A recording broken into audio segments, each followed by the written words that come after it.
I'm Laura, 29 years old. My husband is Richard, 30 years old. We chose to live with his parents because Richard often said, I'm the eldest son, and I want to give back to my parents someday.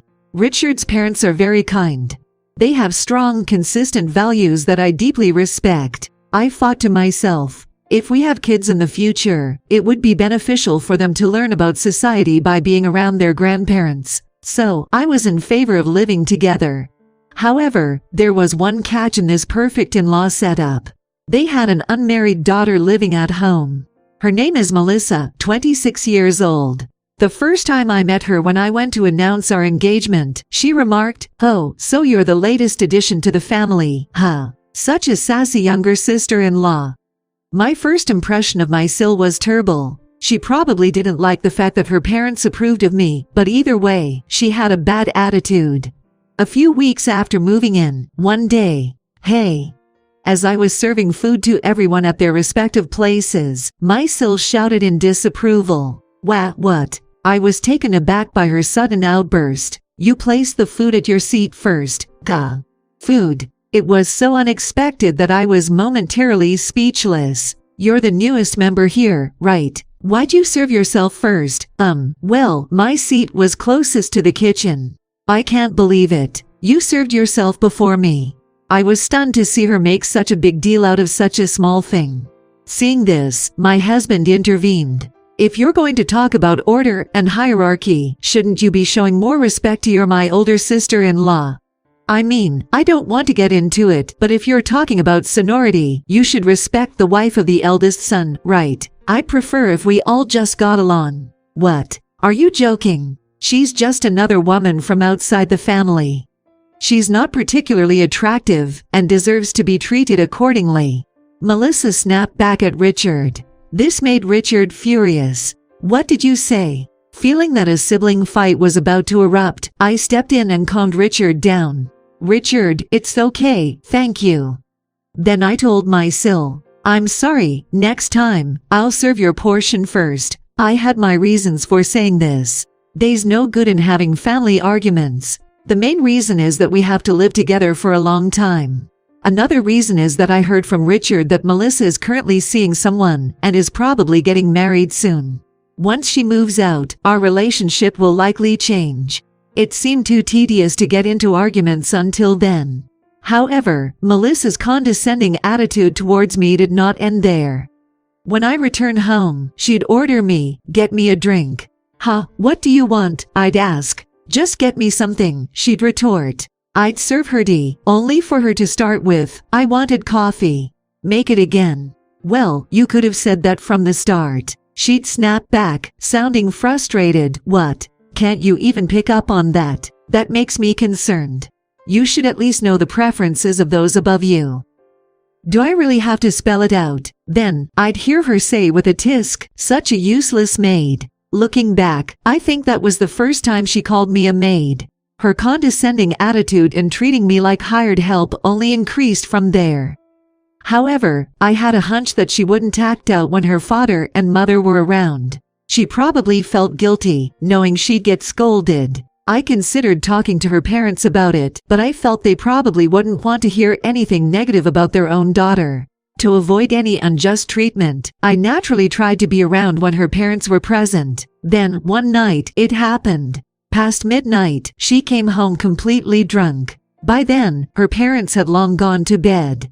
I had already been asleep too, but she woke me up, complaining, "Why are you in bed before me?" More than the rude awakening, I was worried as she was stumbling drunk and could get hurt. So, I half carried her to the living room. Collapsing onto the sofa, she slurred, "Today, I quit my job. It was my farewell party." I see, I'm sure everyone will miss you at work. Well, I guess I'll be going now, I started to say, but she continued. And he graduated from New York University. Impressive, right? And he works for this major bank. Sorry if these details sound cliché. He wants to be with me so much that he asked me to quit my job. I'm gonna be a full-time housewife when we marry, but it's different from your situation. Just the two of us. Not depending on my parents and cutting corners in life for a child we're not sure when will come. Unlike your bland mushroom soup, which sounds like food for the po, we can afford to order food from any restaurant on Uber Eats every day.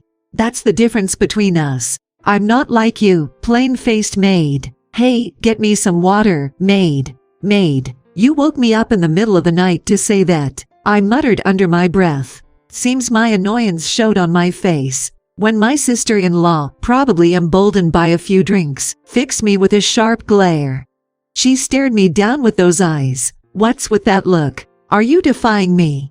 'Cause you are just a maid, right? Living off my parents. It's only fitting to call you that. Ahahaga.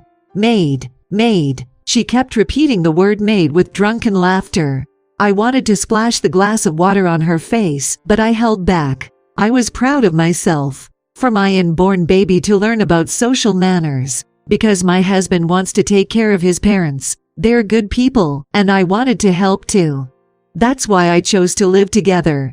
And yet, to be looked down upon as a maid. I started cleaning to distract myself, but the frustration lingered. I sighed, gripping the vacuum tighter. As I began to clean around the computer. What's this? It looked like my sister-in-law was making wedding invitations, as there was a test print on the table. I took a closer peek. There was a name on it. Wait, I know this guy.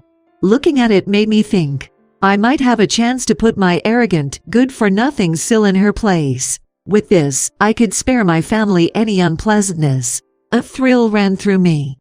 On the day my SIL brought her boyfriend home, I had just cleaned the balcony and garage and returned to the house. Just as I got back inside, my SIL, in a huff, came into the kitchen. Hey. Took you long enough.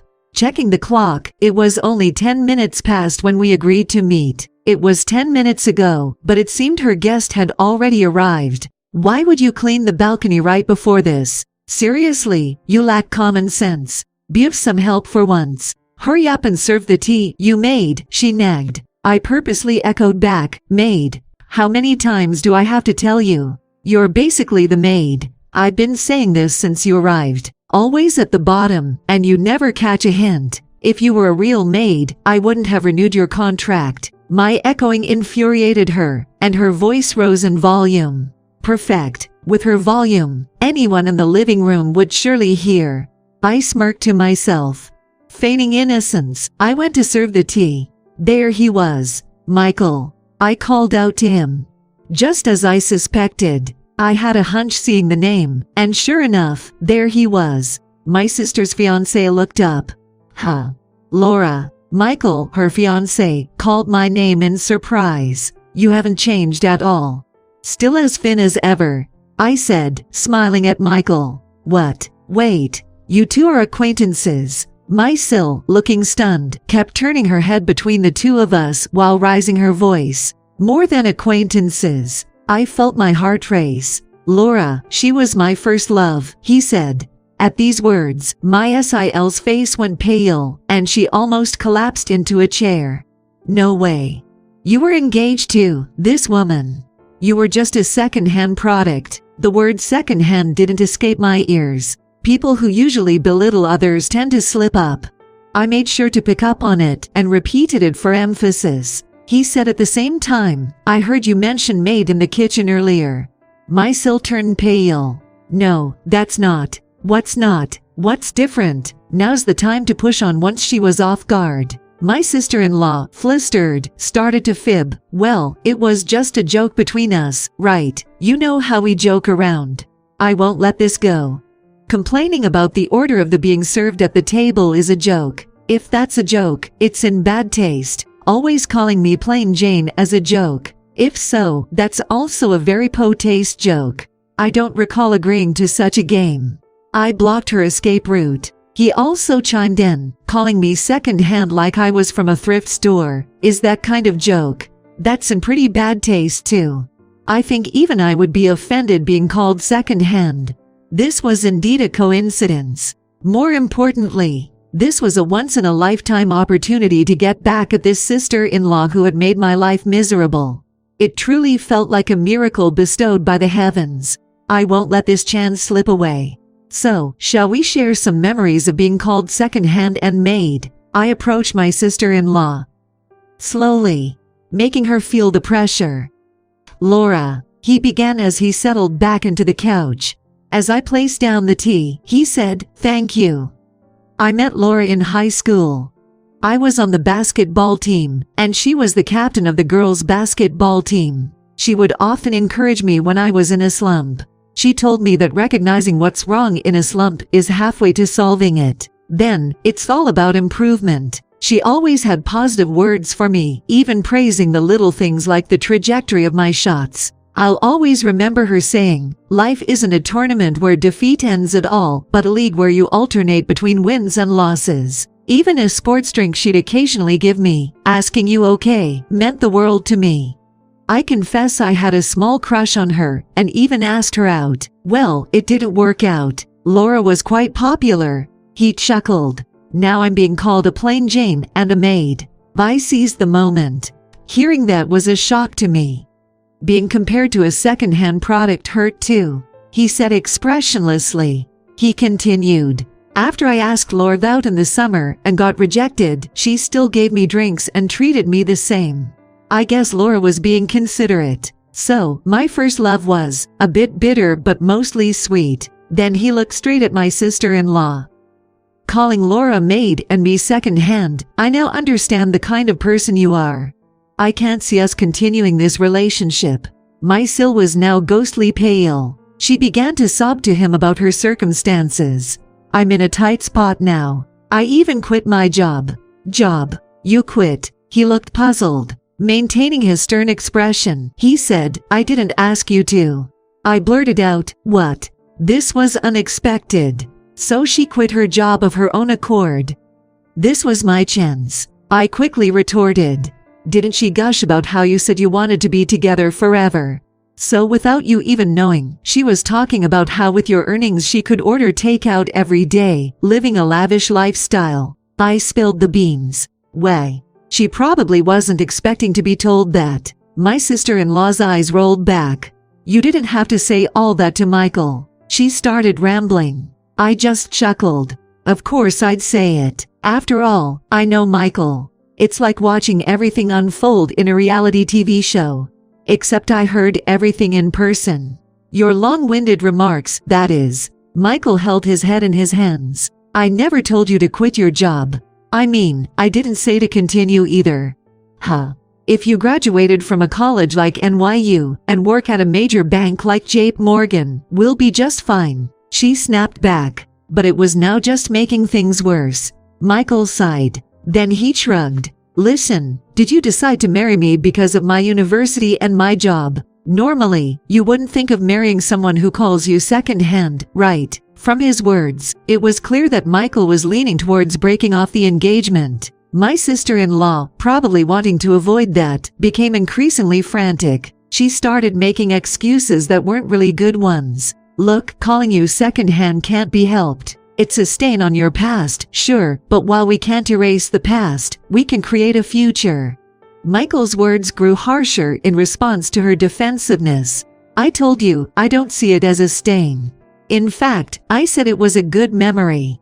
Are you even listening? The conversation started to fall apart. Even just listening from the side, I could tell that, maybe due to her agitation, my sister-in-law's points were way off the mark. And my increasingly flustered sister-in-law began to blurt out nonsensical words. Seriously? So, how are you going to take responsibility for me quitting my job? Are you going to pay me damages and support me with that money or something? If that's the case, we might as well get married. Come on, marry me. Right now. Right this instant. My sister-in-law grabbed Michael by the collar and started yelling. I never asked you to quit. Michael began. Did you really quit of your own accord? A trembling voice interrupted. Turning to the source of the voice, there stood my mother-in-law. I heard voices from downstairs, so I thought Michael was here. When I came down, I saw the two of you arguing loudly. I was waiting for a moment to step in, but what I heard was so unbelievable that I just froze. My Mill had a grim look on her face. Behind her, my father-in-law stood imposingly. And even further behind, my husband was trembling. I really am sorry for what happened, Michael, my Phil said. My apologies to Michael too, but the one who's really been wronged is Laura. My Mill was on the verge of tears. Why did you hurl such harsh words like maid at Laura, who's always been so kind to us? She did everything out of goodwill, and you belittled her. Apologize now. Mom, Laura is. My husband spoke with a hoarse voice. Laura didn't want you to hear bad things about your own daughter. She endured it all on her own. I knew about it. But I'm sorry, Laura. I wasn't aware you were being called a maid recently. Apologize now. My Mill slapped my sister-in-laws on the face. Reluctantly, gritting her teeth, and glaring at me, my sister-in-law managed to choke out, I'm sorry. However, Michael said coldly, you don't have to apologize to me. I'd like you to apologize to Laura, and hope you never treat her this way again. I don't want to see my first love cry. But I don't need your apology. I feel bad for your parents, but it was a good opportunity to see what kind of person you are before marriage. Let's forget this ever happened. He then told my tearful sister-in-law, if you have a problem with second-hand, then you should have stayed away from me. What? I quit my job for you. What are you going to do about it? She screamed. As I said, I never asked you to quit. Michael replied as he got ready to leave, apologizing once more to my Mill and Phil. At least make it look like I dumped you. My sister-in-law yelled again. Enough is enough. My Phil also slapped my sister-in-laws on the face. Michael, thank you for coming today. I hope you'll find a wonderful person next time, he said, gently patting Michael's shoulder. After that, my sister-in-law was kicked out of the house. Laura, I'm so sorry for everything, my Mill said, apologizing even though she hadn't done anything wrong. We truly appreciate everything you've done for us. I married into this family because I really like you and Father. I want to be with you always. Forever, I said, holding my Mill's hand. My in-laws disowned my sister-in-law, vowing not to let her near me again. Months later, my sister-in-law sent an email to my husband asking for financial help, saying I can't find a job and can't pay my rent, but my husband blocked her in front of me. Several years later, I heard Michael got married. We started to keep in touch again ever since the incident with my sister-in-law. He had told us he married a co-worker. By then, I had given birth to our first child. When we have our own kids, I'd like parenting advice from you, Michael said. Yay, our child is so lucky to have grandparents who adore her, I replied. We want our child to be loved and to know love. We named our child Amy, which means beloved. My name is Miller. I'm just a typical 25-year-old office worker, living alone away from my parents' house. Originally from the countryside, I moved to New York for work, and now I'm working as an accountant at a certain trading company. And I have a boyfriend of 1 year. His name is Johnson. He's 27. Johnson used to be a salesman at a trading company that occasionally visited my office. Initially, we would just exchange polite greetings, but we discovered we're from the same state, and from then on, we hit it off. He also moved to New York for work. Would you like to grab a meal sometime? Sure, let's go. I started getting invited out on dates. Would you mind giving me your number? Yes, of course. And so, we started going out. Then, on our first anniversary, he proposed. It seemed like the perfect timing. I liked Johnson, and I thought it would be nice to be together forever. There was no reason to decline. Yes, I replied, and Johnson began to tell me about his family background. Actually, my family runs a company. Is that so? So I plan to quit my current job and eventually return to the family business. It's called Johnson Paper. Ever heard of it? I do. It's a big company. Right. Everyone in the area knows about it. They even have TV commercials. I never expected that Johnson's family would own that Johnson Paper company.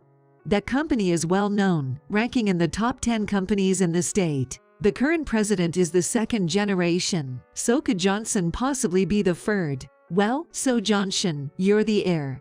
Well, something like that. Miller, you're lucky to have been chosen by me. His proud attitude made me smile awkwardly. Was Johnson always like this? And if he plans to return to the family business, why didn't he tell me before proposing? It was the first time I felt uneasy about Johnson. What would happen to my job if we got married? I had told Johnson that I wanted to gain experience as an accountant in a regular company and eventually help my father in the real estate business. Was he going to take all that into consideration? I wanted to ask, but I hesitated, thinking maybe Johnson had some plans. Since he didn't rush me to quit my job, returning back to his family home might still be far off. We could talk about it in the future. That's what I thought, but Johnson started changing little by little after that day.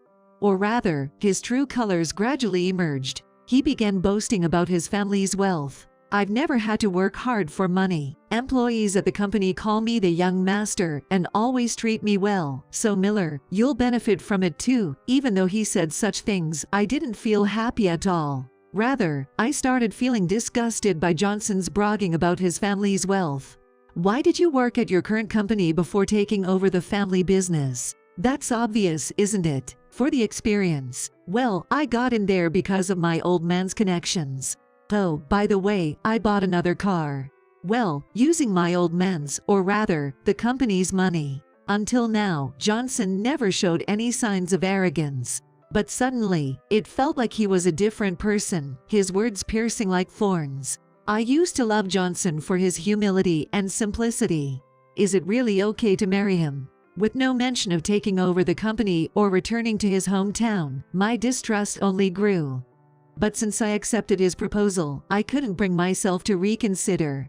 About a month after accepting the proposal, I visited Johnson's parents. Their house was a 3-story mansion, truly befitting a prestigious family. Expensive artwork adorned the spacious garden, and colorful fish swam in the pond. One of these fish cost tens of thousands. This one even won a national award, Johnson boasted, but it didn't quite impress me. He owned 6 luxury cars like Benz and Ferrari, all bought with company money. Did he really need to mention that? But isn't there something odd about that? Doubts crept in. Inside, Johnson introduced me to his parents. What do your parents do, Miller? Johnson's mother immediately inquired. My father works in real estate, I replied. To which Johnson's father rudely remarked, not a respectable job. How disrespectful, especially for a first meeting. What's wrong with a job in real estate? Though infuriated, I couldn't afford to sour the atmosphere. Just go along with it. Just go along with it. Just smile and nod along. Well. Can't be helped. Unlike us, they're just commoners. Exactly, Dad. It's rude to say something like that even to mere commoners. What are they even saying? I was speechless. Their elitist attitude, the idea that they can't talk to lower-class people. The lack of malice in their conversation was even scarier. They probably think this is normal.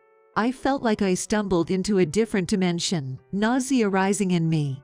I couldn't possibly get along with this family. Those anxieties swirled in my mind. By the way, Miller, you work in accounting, right? Yes, that's correct. Well then, after the marriage, you can work for us, Johnson's father interjected. It's a personal request from the CEO. You're lucky, Miller, Johnson's mother added. We're counting on you, Miller.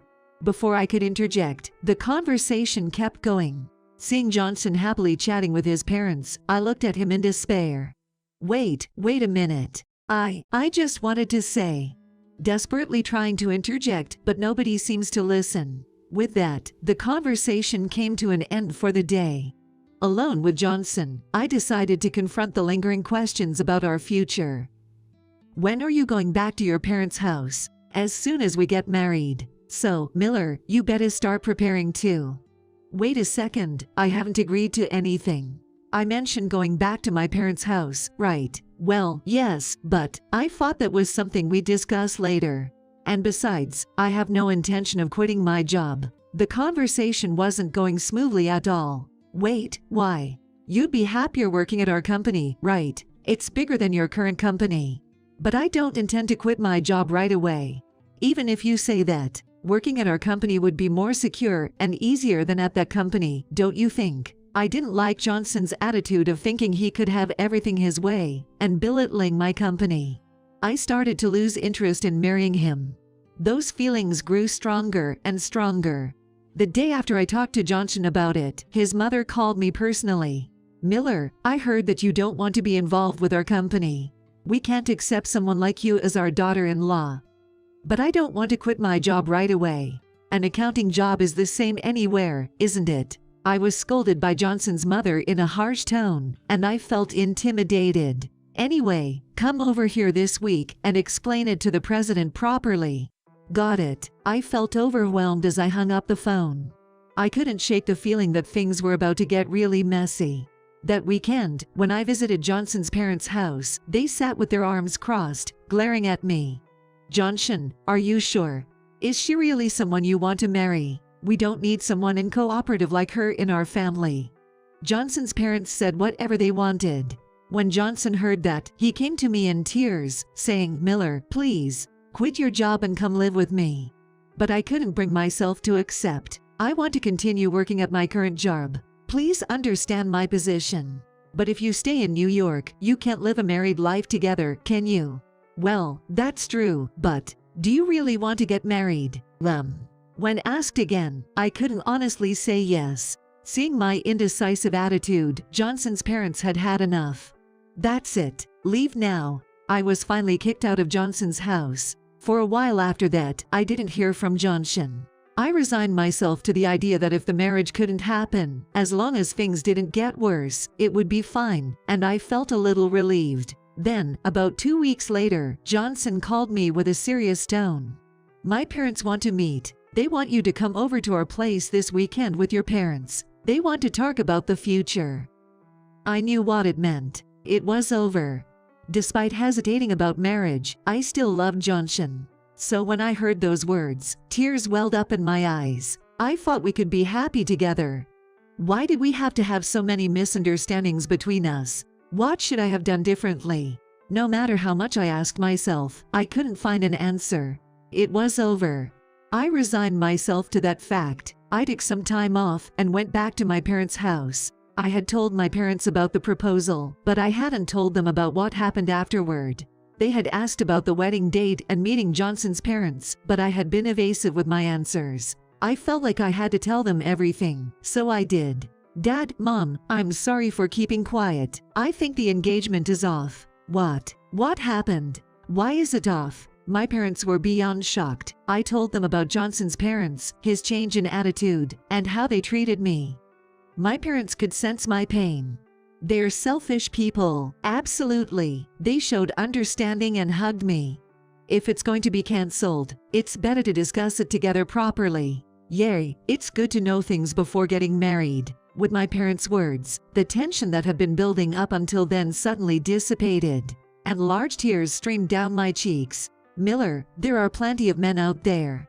Don't worry about it. Encouraged by my mother, I managed to regain my spirits. For me, breaking off the engagement isn't so bad. Since I wasn't sure about marriage, it's actually the right decision.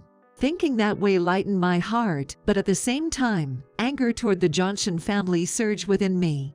They had belittled us so much, I couldn't let them off the hook. And then, the day to visit his family arrived. Johnson's parents greeted me with disdain, as if looking down on commoners. They didn't even offer tea or asked us to sit down. Miller, all the talk about marriage, forget everything. Johnson started the conversation matter-of-factly, without a hint of remorse.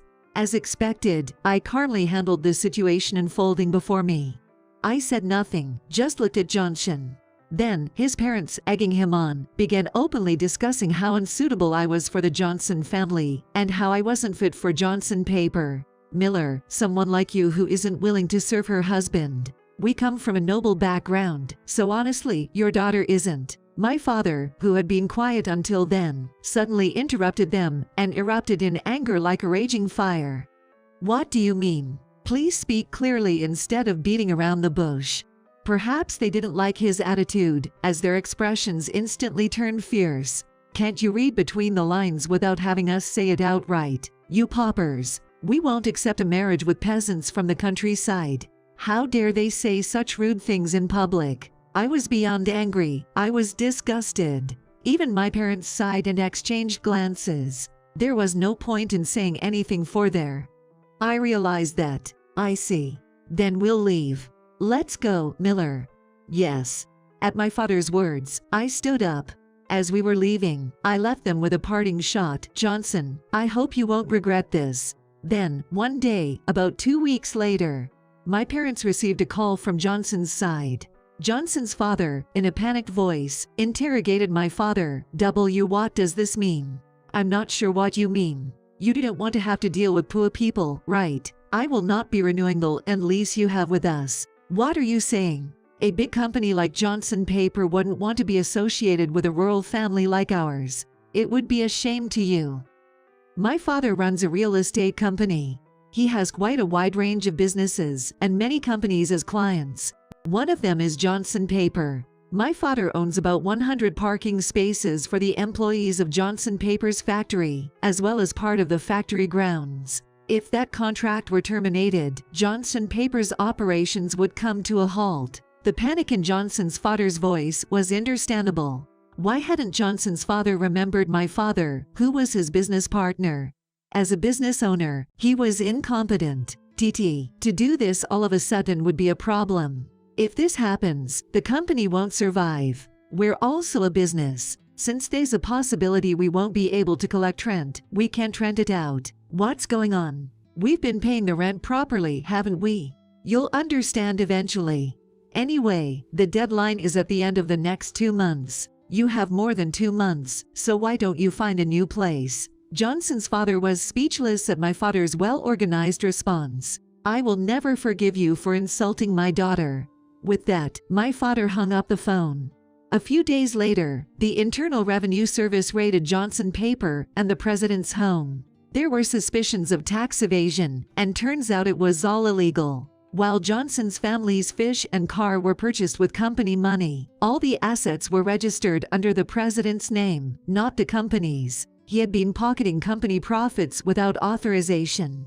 The charges included tax evasion, breach of trust, and embezzlement. Although he somehow avoided criminal charges, he ended up paying nearly $1 billion in back taxes, fines, and penalties. My family had carefully discussed how we would seek revenge against them.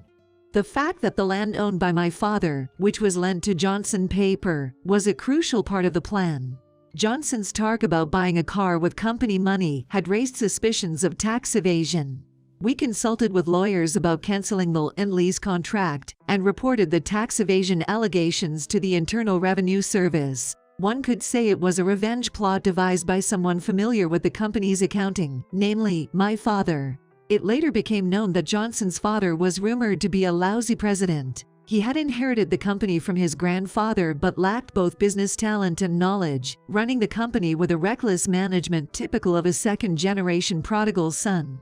And he had caused a fatal scandal by committing tax evasion. The company's reputation plummeted, contracts were terminated, and there was a wave of resignations among employees, putting the business in dire straits. My father had anticipated this outcome and had terminated the contract early. Amidst the turmoil, I received a call from Johnson. I thought it would be an apology, but to my surprise, it was a request to reconcile. Hey Miller, can't we start over?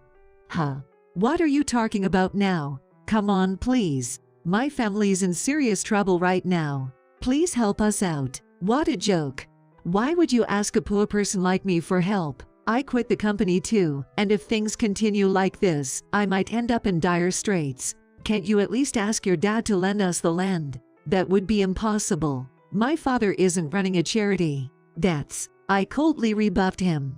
After that, while Johnson Paper managed to avoid bankruptcy, it was refused loans from banks, and it continued to struggle. Nevertheless, it's surprising how easily they fell from grace. It's clear as day how sloppy their management was and how they hadn't thought of any contingency plans for emergencies. A family that arrogantly looked down on others, considering themselves upper class because of their grandfather's legacy.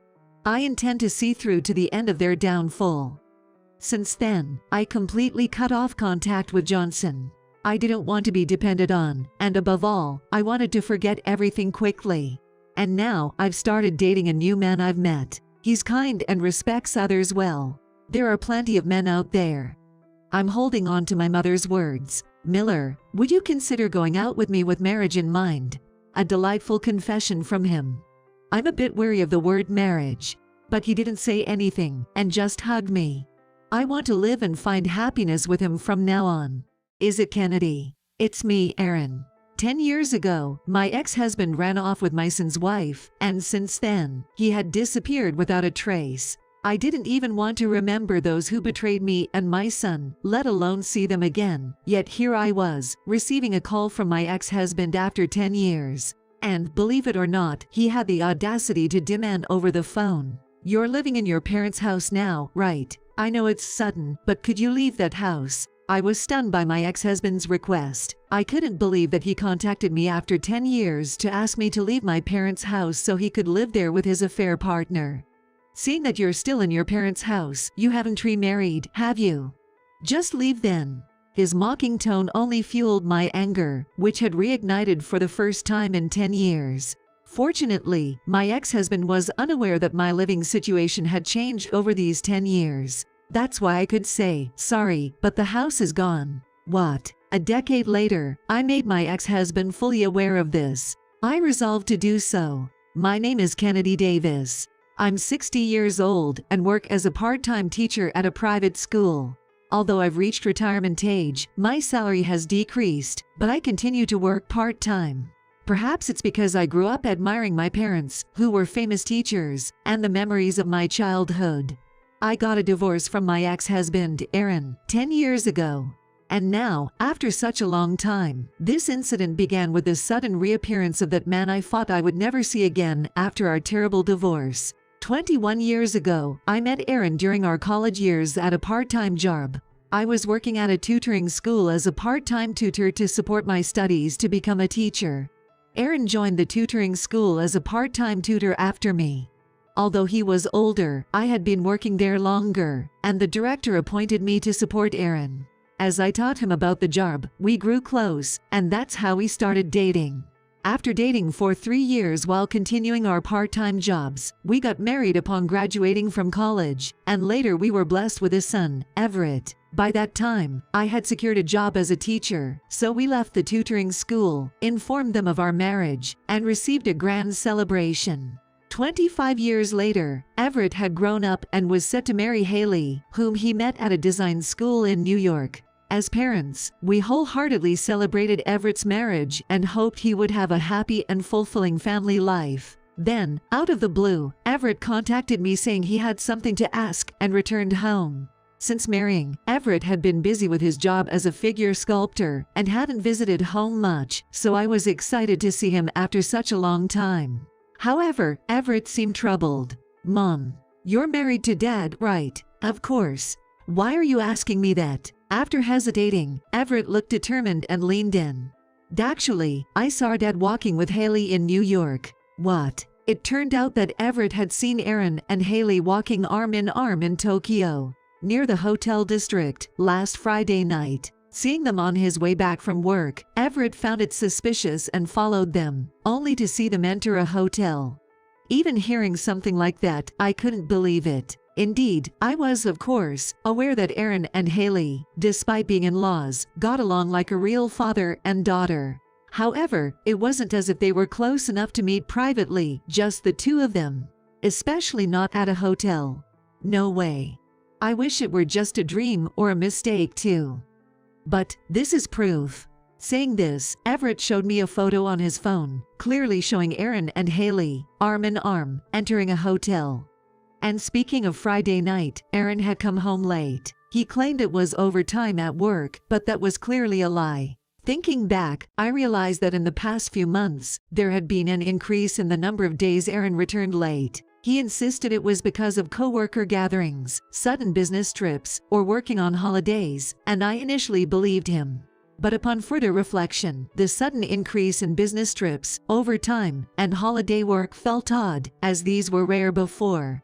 Could all those have been excuses for spending time with Haley? I asked Everett to send me the photo, telling him I'd talk to his dad about it, and send Everett home. When Aaron finally came home late that night, he seemed drinking, smelled of alcohol. Despite the reek of alcohol, I confronted Aaron about it. "Aaron, I heard from Everett today that you met with Haley last Friday. Is that true?" "Huh. Oh, yeah, met her for a bit, and talked, I guess." Aaron's eyes darted away as my question seemed to sober him up. Seeing his reaction, I pressed further. Everett also mentioned he saw you and Haley entering a hotel together. I said this while showing him the photo Everett had given me. At this sight, Aaron's eyes widened, he choked on his breath, and his gaze flitted around as if looking for an escape. Confirming my suspicions with his reaction, Aaron let out a deep sigh as if giving up. Damn it, I can't believe Everett caught us. I got carried away, I guess. Aaron, you can't be serious. Yay. There's no point in making excuses anymore, so I'll come clean. With a sense of resignation, Aaron confessed everything. He admitted that he had been swayed by Haley's invitation and had started dating her 6 months ago. And now, his feelings were almost entirely with Haley. 6 months ago coincided with the 3rd year of Everett and Haley's marriage. Had Aaron and Haley been in a relationship since then? Faced by my shock, Aaron continued to speak, and finally, he made a cruel confession. That's the situation, so I want to marry Haley. Kennedy, you're out of the picture. I want a divorce. My head went blank with his words, and although I vehemently opposed, Aaron was adamant. I just want a divorce anyway. I can't do this with you anymore. Saying this, Aaron didn't come home the next day. Not only that, but I soon realized that all of Aaron's belongings were gone from our house, and a completed divorce form was left on the table. Later, a heartbroken call from Everett saying Haley left a divorce form and disappeared made it clear there was no turning back. This is how Aaron and Haley eloped and vanished, leaving me in utter disbelief. That was the end of my marriage with Aaron, 10 years ago. After filing for divorce, I sold the house we lived in and moved to a new place near my work. Initially, I was desolate, but as I was swamped with work regardless of my personal struggles, I gradually realized that my emotional wounds had healed. And I believe the fulfillment I found in teaching helped heal my heart. Dedicating myself to this rewarding job, even after retirement, being allowed to stay on as a part-time teacher, and having vibrant days with colleagues and students played a significant role. Engaging deeply in my work as a teacher and my interactions with students reduced the time I spent dwelling on Aaron and Haley.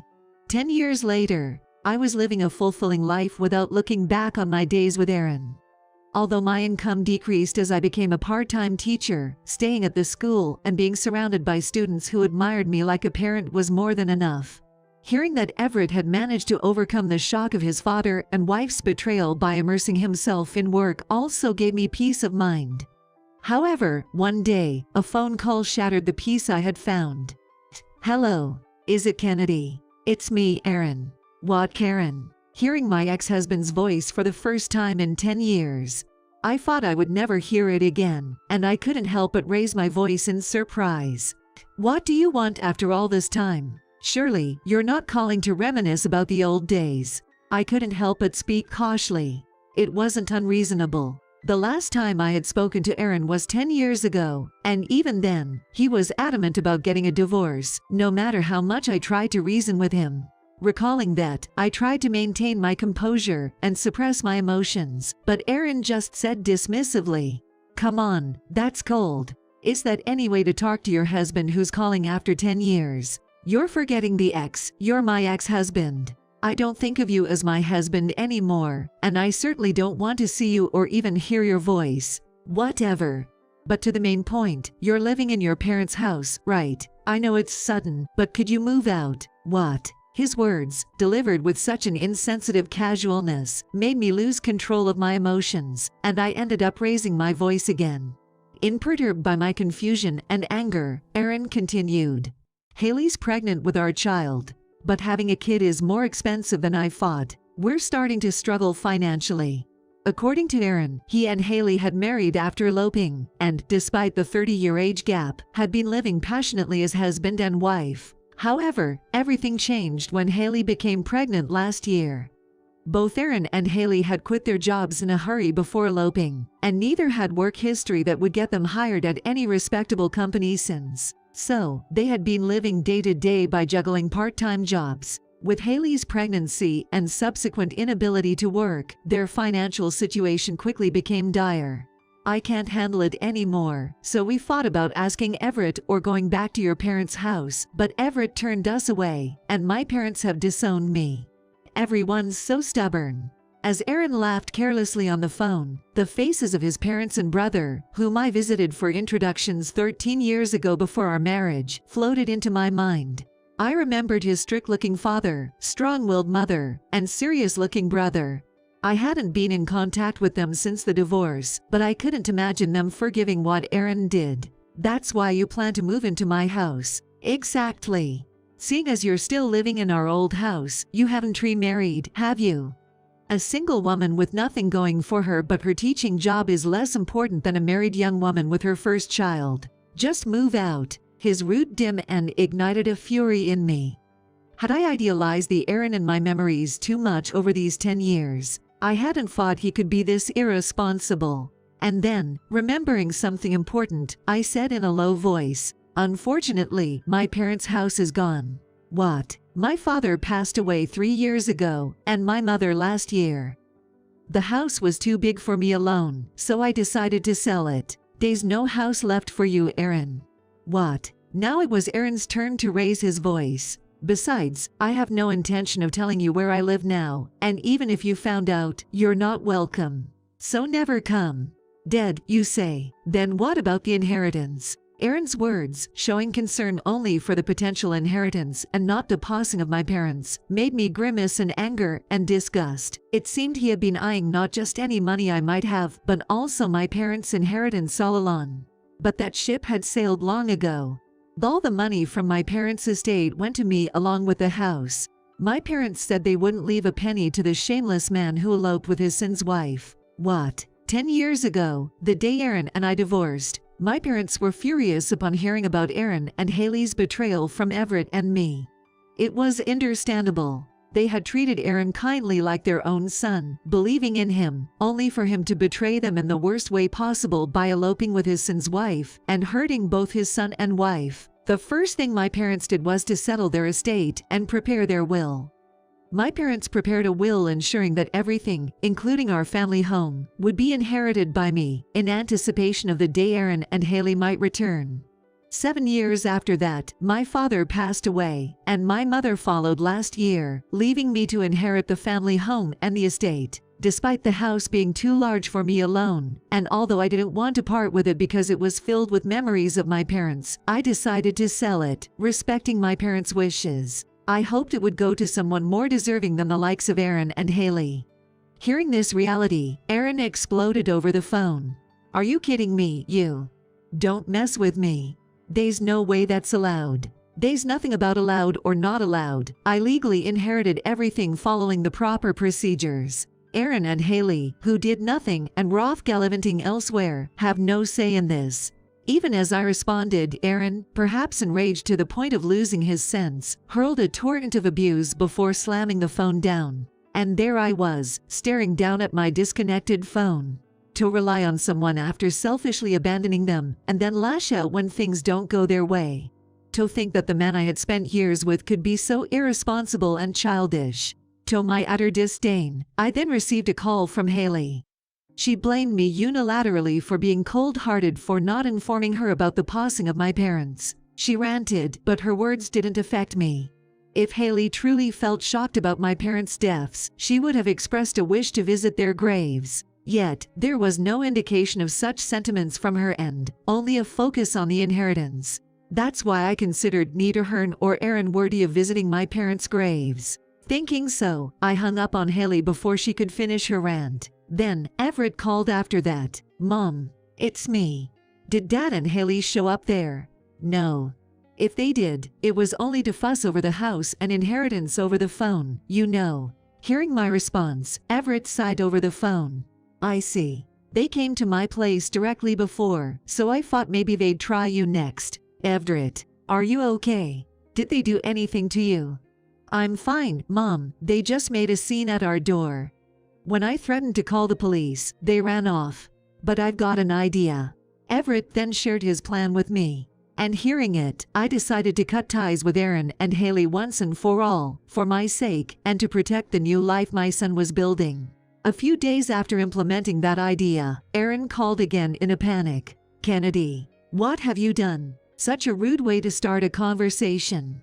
What are you talking about? Don't play dumb. Right now, they're swarming our apartment. According to Aaron, 7 women had descended on the apartment he and Haley were living in. These women were Aaron's mistresses, and shockingly, aside from Haley, he had been involved with 7 other younger women. He didn't only have one mistress, but 8. Haley, unaware she was one of many, was infuriated upon discovering this during the women's uproar, and confronted Aaron. "Never would I have imagined you were involved with 7 other women. I'm impressed. You've done it right. How did you find out about my secret? I have nothing to teach or say to you who left me blinded by another woman 10 years ago." What? Aaron, infuriated, hurled more insults over the phone, but they no longer bothered me. Soon, amidst the chaos, Haley, equally enraged, confronted him, and they began a loud argument, ignoring me completely. This must be what they call a complete mess. So, I left Aaron with these final words, unsure if he was listening or could even hear. "Bye, Aaron. I'll make sure to remember you, so please, never show up in front of me and our son again." With that, I hung up. This commotion caused by Aaron's mistresses was exactly Everett's plan. After Aaron and Haley had shown up at his place, Everett immediately hired a detective agency to investigate them. They discovered Aaron's affairs with not just Haley but 7 other women, and 3 of whom were married. Everett promptly shared this information with me, including Aaron and Haley's current address. Everett and I anonymously informed the affair partners about Aaron and Haley's whereabouts, sending them all at once to confront them. The chaos that ensued at Aaron and Haley's apartment escalated to the point that the police were called. As expected, Aaron's relationship with Haley ended, and he was simultaneously sued for compensation by the husbands of the 3 married women he was involved with, amounting to a 6-figure sum. Aaron lost Haley, his home, and his money, and is now reportedly living as a homeless person in a park, seen by my co-worker participating in a food distribution there. Haley, similarly sued for a 6-figure sum in compensation, had no choice but to cover the costs for loans, which turned out to be from loan sharks. Shortly after taking the loan, she was taken away by some intimidating men in a car, and her whereabouts since then are unknown. A decade after settling the score with Aaron and Haley, I've returned to my peaceful daily life. Though I'm still single, the joyful and vibrant days I spend at school are more than enough for me. I've heard that Everett has met a woman in a similar situation, with 2 children of her own, and they are now in a relationship with marriage in mind. I sincerely hope he finds new happiness and a new life.